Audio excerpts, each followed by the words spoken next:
Release पूर्वरु चलीगला जीवन सिने जगतरे दुखर छाया आखि बुझिछंती बॉलीवुड आगधाड़ीर अभिनेता इरफान खान।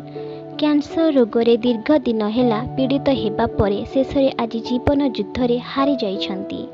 54 वर्षरे आखि बुझिले अभिनेता इरफान खान। मुंबईर कोकिलाबेन हॉस्पिटल भर्ती थिले इरफान खान। तांकर स्वास्थ्यावस्था गंभीर थिला। कोलन इन्फेक्शन रे पीड़ित थिले अभिनेता। अभिनेता देहांतरे बॉलीवुड स्तब्ध।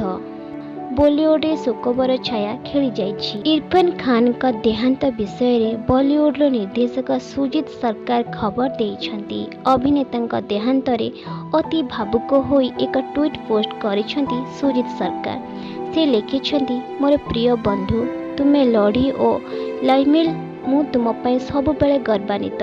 ओम शांति। इरफान खान को सलाम।